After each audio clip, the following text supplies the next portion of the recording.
Hello, welcome dear students and dear friends. एक बार पुनः आप सभी का स्वागत है ऑलवेज हमेशा की तरह me and my class 20 and the most important channel me and my YouTube class. तो प्यारे विद्यार्थियों, यहाँ अब हम बात करने वाले हैं सेकंड सेमेस्टर में आपका जो कंपलसरी पेपर जो होगा जनरल इंग्लिश, उसी के बारे में। क्योंकि अब आप फर्स्ट सेमेस्टर दिए हैं तो अब आपको रिजल्ट से ज़्यादा अगले सेमेस्टर पर फोकस करना होगा, तभी आप टाइम पर सब चीज़ें अचीव कर पाओगे। तो प्यारे विद्यार्थियों, यहाँ पर जनरल इंग्लिश इस बार आपके कोई भी सब्जेक्ट हैं, जनरल इंग्लिश का पेपर होगा बीए वालों के। अगर बीए के अलावा आप बात करें जैसे बीएससी, बीकॉम की, तो उनके इस बार सेकंड सेमेस्टर में जनरल हिंदी का पेपर होगा जिसका कंप्लीट कंटेंट अवेलेबल है, आप देख लीजिएगा। और अगर मैं इसकी बात करूँ जनरल इंग्लिश की, तो इसका भी कंप्लीट नोट, क्लासेस, एवरीथिंग जो है वो क्लासेस सेट ऐप अपनी जो ऐप है उस पे अवेलेबल है। लेकिन फिलहाल यहाँ पर हम इस बार 2026 के न्यू सिलेबस को यहाँ देख लेते हैं। तो देखिए, सबसे पहले बात करते हैं शॉर्टली फटाफट से, एग्जाम पैटर्न क्या रहेगा। एग्जाम पैटर्न, ठीक है ना, ये 2026 की बात करें आपका एग्जाम जो होगा, तो ध्यान रखना आपका एग्जाम जनरल इंग्लिश की बात करता हूँ, जनरल इंग्लिश की, ठीक है। तो इसमें आपकी ध्यान रखना, जैसे कि अगर आपने फोकस किया होगे फर्स्ट सेमेस्टर में तो उसी अकॉर्डिंग आपको पता लग जाएगा कि 80 क्वेश्चंस आएंगे। कितने क्वेश्चंस आएंगे? 80 क्वेश्चंस आएंगे एंड 80 मार्क्स यानी 80 मार्क्स का पेपर होगा। कितना? 80 मार्क्स का पेपर होगा। और क्वालिफाई के लिए आपको 80 में से आपको 32 लाने हैं।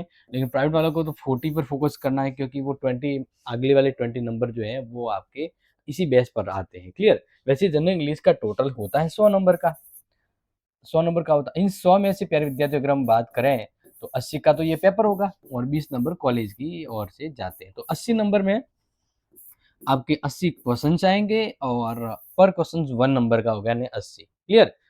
मतलब यस, मतलब है एमसीक्यू, मल्टीपल चॉइस क्वेश्चन, यानी ए बी सी डी अ ब स ऑप्शन वाले आते हैं ना, वैसे आपके आएंगे। हाँ, ये ध्यान रखिएगा। अब आगे सिलेबस देख लीजिए, बहुत ही सिंपल सा है लेकिन थोड़ा समझना पड़ेगा। 80 प्रश्न आते हैं, इसका मतलब डिटेलिंग याद करना पड़ेगा। तो देखिए, टोटल आपके बात करते हैं जनरल इंग्लिश में तो 3 यूनिट होती है। क्योंकि 3 यूनिट है, लेकिन एग्जाम जो होता है वो 2 घंटे का ही होता है। कितने घंटे का होता है? 2 आवर्स होता है, ध्यान रखना। तो पहली यूनिट देखिए, introduction to form classes. Form अलग अलग जो होते हैं उसके बारे में आपको जानना है। Articles, modal auxiliaries, prefix and suffix. इसके अलावा फ्रेजल वर्ब, सबसे टफ टॉपिक जो इसमें वो फ्रेजल वर्ब रहता है।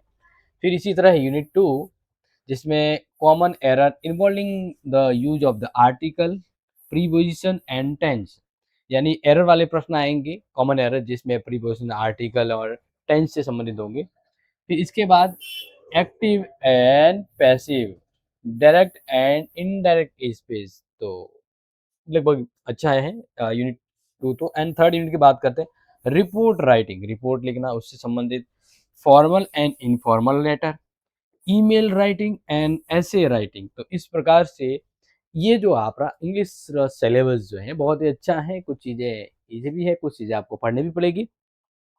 देखो, मैं आपको एक ही सिंपल चीज़ कहूँगा कि हम एग्ज़ाम के आने तक आपका ये पूरा कंटेंट सिलेबस पढ़ा देंगे। क्लियर?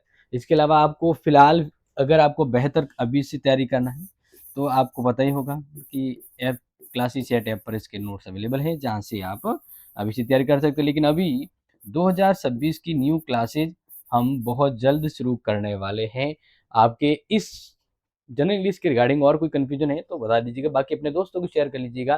क्योंकि इस बार आपके टोटल 5 पेपर होंगे, जिसमें से 3 तो आपके ऑप्शनल होते हैं, एक स्किल कोर्स जिसका सिलेबस बता दिया है कल, और एक जनरल इंग्लिश। क्लियर? तो अब पढ़ना शुरू कर लीजिए। जय हिंद, जय भारत।